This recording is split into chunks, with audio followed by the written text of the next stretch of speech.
He can do yonke enye into wrong. Kodwa awukho wrong kube mkhulu nabo right abenzile in my life. New day, new drama in South Africa.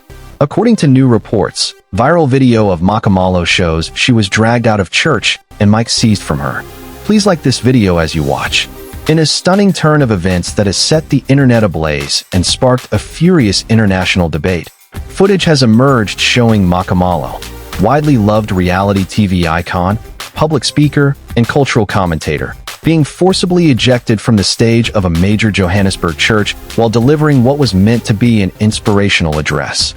The now infamous video, dubbed #PulpitExile by online users, captures the emotional climax of Makamalo's speech before it is abruptly cut short.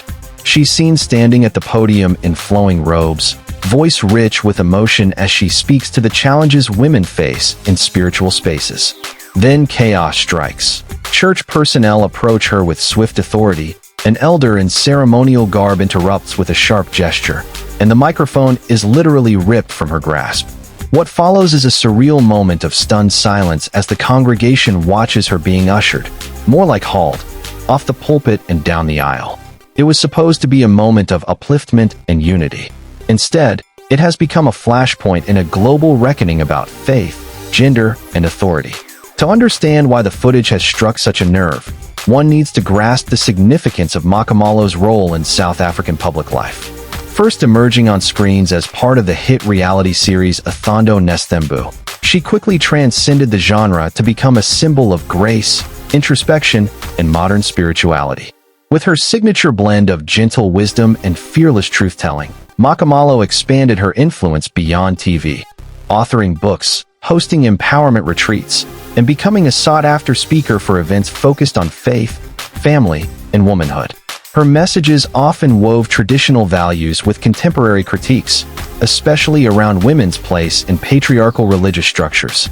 So when she was announced as the headline speaker at the House of Divine Hope's Revival for Women's Voices conference, the excitement was palpable. It felt like the perfect moment for spiritual dialogue. After the video went viral, the House of Divine Hope issued a carefully worded response that raised more questions than it answered.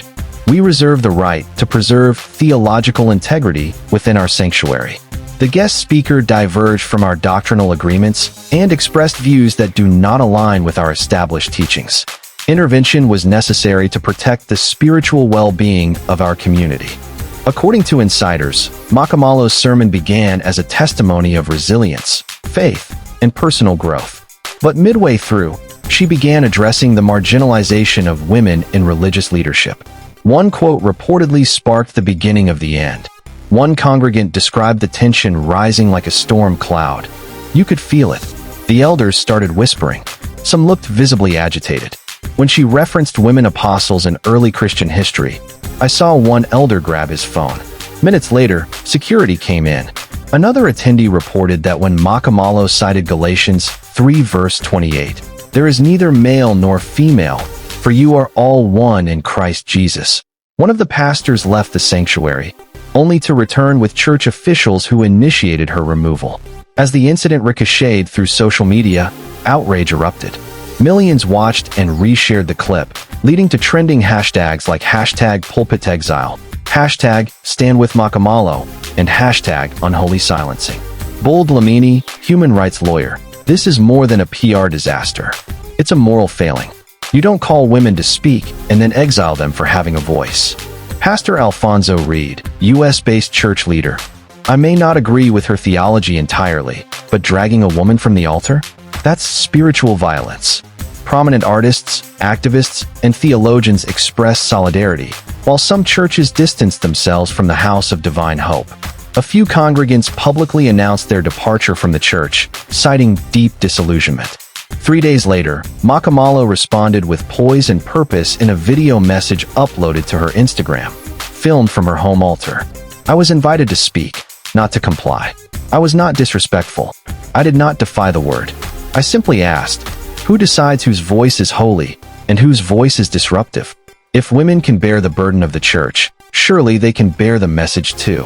The message received millions of views in just hours, with fans and scholars alike praising her calm defiance and spiritual maturity.